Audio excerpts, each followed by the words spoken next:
Hey Sam, when you're spinning your wheels on a task, what do you do about it? So a great solution I found is to coil up in your nearest corner and hope for someone to bump into you with the answer. Alternately, we do actually have a rule, so let's get into that now.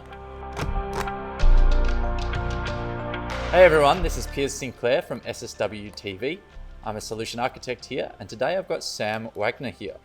He's a new developer at SSW, and he's got some awesome experience to share with us about asking for help.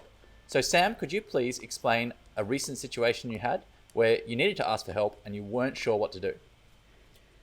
Hey Piers, sure.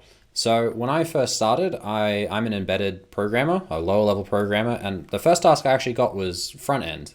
And so I was a little out of my depth. I wasn't really sure what to do. And so all it was to center some stuff on a website. And so first thing I did was start looking around, doing some research, looking at the code, playing around a little bit and seeing what I could do. But I ended up sitting there for a task that I was told would probably only take me anywhere between 2 to 4 hours to do. I actually ended up sitting there doing a lot of research and work for upwards of 4 hours. And I was very stressed and I didn't really know what to do. Eventually, I plucked up the courage to ask for help, and it turned out that every solution I was coming up with was really, really long and silly. And so if I had asked sooner, I would have solved my solution way quicker and actually would have learnt a lot more. Right, so when do you think would have been the right time to ask for that help? So what I've found is that a great way to do it is just to set a halfway point. If you're given a task and you think it's going to take you 2 hours, say 1 hour. If you're given a task that's really big and it might take you 16 or it might even take you a few days, start giving yourself like half of that. So you might say 2 days. So to really give it your all and try your best to figure out the problem. However, if you pass that point, really, no matter how much you think you are clever, ask for help. Right, so really just making sure you don't burn wasted time on the task. Yeah. And are there any things that you think you should ask before, or you should look into before you actually ask for that help? Like any websites you should use or anything like that?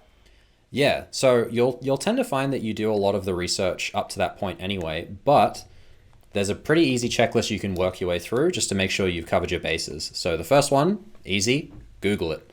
If you haven't Googled it up to that point, you really need to give it a go. There's some pretty great answers out there. Another site, if you're a developer, is Stack Overflow.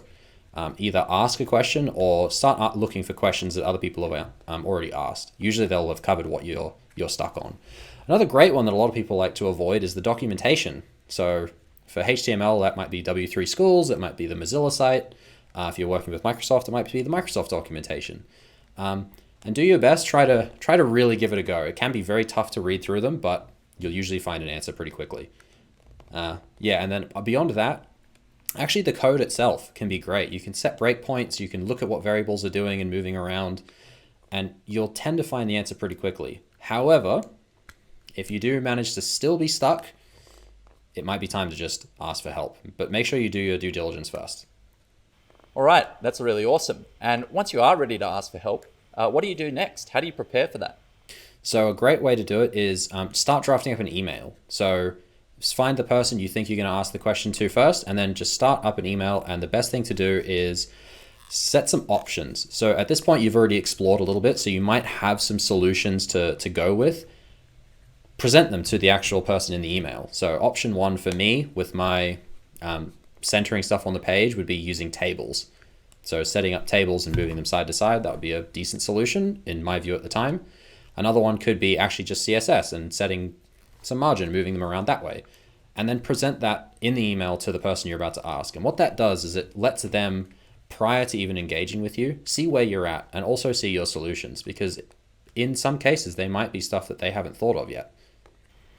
Right, so the senior developer might come in and say, hey, I've seen this problem many times before. We should actually use Bootstrap, which is something that you didn't even know about. Is that right?